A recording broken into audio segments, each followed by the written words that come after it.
जगन्नाथ जी बहुत से लोग समझते हैं कि बच्चे हैं, और रील्स पे भी आजकल लोग देखते हैं कि उनका बच्चे के रूप में उनको दिखाया जाता है, पर ऐसा नहीं है। ठाकुर जी जब द्वारका में थे अपने महल में 16,108 पटरानियों के साथ, ये तब की बात है, तो रोहिणी माता जो बलराम की मम्मी थी, उनसे 16,000 उनकी वाइफ थी, उन्होंने पूछा कि हमको ठाकुर जी की वृंदावन की लीला बताओ और राधा रानी के बारे में बताओ और इनके प्रेम के बारे में बताओ। तो रोहिणी माँ ने बोला कि नहीं, अभी नहीं, ठाकुर जी को पहले बाहर जाने दो, क्योंकि अगर इन्होंने सुन लिया तो ये रोने लगते हैं, इनका मन बहुत उदास हो जाता है। थोड़ी देर बाद ठाकुर जी बाहर अपने किसी काम से गए, साथ में बलराम जी भी चले गए।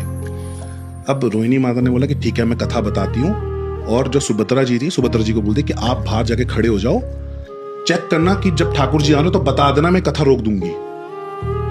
तो उन्होंने कथा बतानी अंदर शुरू करी सारी वाइफ्स को, और जैसे उन्होंने वृंदावन की बात छेड़ी और राधा रानी की बात छेड़ी, प्रेम के बारे में बताया, सारी फूट फूट के रोने लगी। जो बाहर उनकी बहन खड़ी थी सुभद्रा जी, उन्होंने भी अंदर कान लगा लिया कि क्या हो रहा है, मैं भी सुनूं। तो वो भी मंत्रमुग्ध हो गई उस लीला में, उस कथा में, उनका भी ध्यान वहीं लग गया। इतने में ठाकुर जी और बलराम जी आ गए। ठाकुर जी ने जब कान लगा सुना कि क्या सुन रही है, तो जैसे उन्होंने सुना तो उनको अपनी सारी पुरानी यादें आ गई, और वो विरह में, वो प्यार में वो पिघलने लग गए।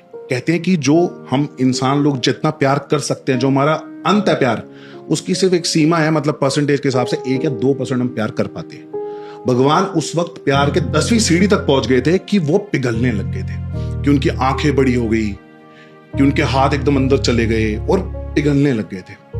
तो उनका वो स्वरूप देख के जो उनके बलराम भाई थे वो वैसे हो गए कि ये क्या हो गया ठाकुर जी को।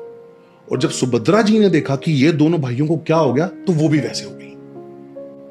स्वर्ग में सब देख रहे थे कि क्या लीला चल रही है, तो नारद मुनि जी को बुलाया कि इस लीला को जाके रोकिए, वरना धरती पानी पानी हो जाएगी, खत्म हो जाएगी, जाके रोकिए इस लीला को। तो फटाफट से आते हैं नारद जी अंदर जाते हैं, रोहिणी माता के पांव में पड़ते हैं कि बस करो, इस कथा को रोक दो यहीं पे, बाहर ठाकुर जी की आगे हालत देखो। तो सब वो रोकते हैं, बाहर आगे देखते हैं, तो ठाकुर जी ऐसे बिल्कुल जैसे बड़ी बड़ी आंखें, और एकदम वो। जब कथा रुकती है तो ठाकुर जी को थोड़ा सा होश आता है और वो धीरे धीरे अपने स्वरूप में आने लगते हैं। तो नारद जी बहुत परेशान होते हैं कि ये कैसा स्वरूप है आपका। तो ठाकुर जी बोलते हैं ये प्यार का स्वरूप है, जो कि कल युग में इसकी बहुत मान्यता होगी और लोग इसको प्यार के स्वरूप में मानेंगे। सही सुनाई है ना?